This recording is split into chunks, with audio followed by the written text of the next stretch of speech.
La bataille commence donc vers 11h30 par une attaque de l'aile gauche française contre la ferme d'Hougomont. En réalité, pour Napoléon, il s'agit moins de prendre la ferme que d'inciter Wellington à dégarnir son centre pour pouvoir ensuite frapper ce centre. Mais la ferme résiste, bien que les premières défenses soient percées. La ferme est très solide, défendue par des soldats d'élite, et elle va tenir jusqu'au soir. Et surtout, Wellington ne tombe pas dans le piège, il ne bouge pas. Entre midi et 1h, la grande batterie française, qui compte environ 80 canons, ouvre le feu sur le centre allié. C'est une préparation à une offensive générale d'infanterie qui sera menée par le général Drouet-Merlot. À 1h, il se produit un événement très important, mais en dehors du champ de bataille principal. Le champ de bataille principal qui est représenté sur cette carte par un rectangle. En effet, du côté de la chapelle Saint-Lambert, les premiers tirailleurs prussiens ont commencé à traverser la petite rivière Lannes et à se déployer. Très vite, ils sont repérés par l'état-major français qui réalise que ce sont des Prussiens.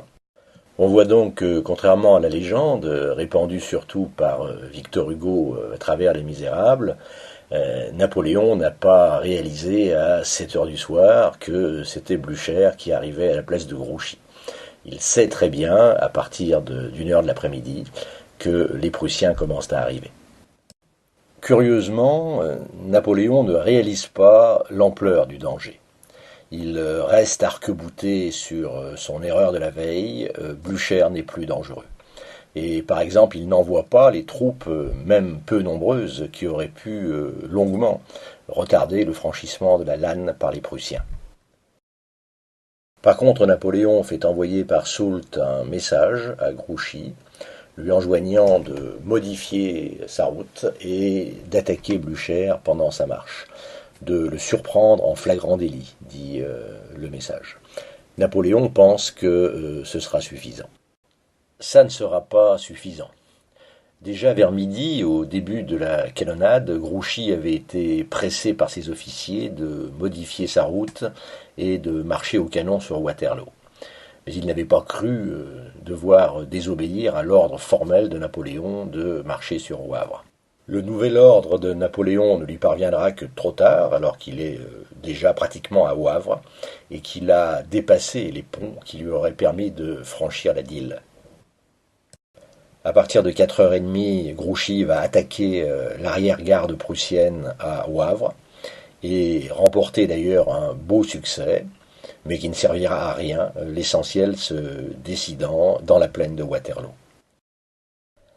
Revenons au champ de bataille principal, vers 1h, au moment où Napoléon constate l'arrivée des premiers Prussiens et envoie son message à Grouchy. À ce moment, la grande affaire, c'est l'attaque que Napoléon entend porter contre le centre anglo-hollandais. Le pilonnage par l'artillerie a duré environ 1h, mais il a été peu efficace, parce que les Anglais sont à contre-pente, derrière la crête de Mont-Saint-Jean, et aussi parce que le sol est encore mouillé, que les boulets s'enfoncent dans le sol, au lieu de rebondir. À 1h, la ferme de la Haie-Sainte est encerclée par les Français, et à 1h30, Napoléon lance à l'offensive du centre anglais le corps d'infanterie de Drouet-d'Erlon, 18 000 hommes, une masse considérable de fantassins. On ne sait pas exactement quelle était la formation adoptée pour cette charge d'infanterie parce que les témoignages sont contradictoires, et cela reste un des mystères de Waterloo. Par contre, on sait très bien que Wellington a lancé contre cette charge la cavalerie écossaise et que la formation adoptée par les Français ne leur a pas permis de se mettre en carré, ce qui est pour l'infanterie la seule façon de résister en rase campagne à une charge de cavalerie. À 3h de l'après-midi, l'attaque de Drouet-d'Erlon a complètement échoué avec des pertes importantes. La cavalerie écossaise a elle-même été en grande partie détruite par les lanciers français, mais l'essentiel est que le centre anglais tient toujours.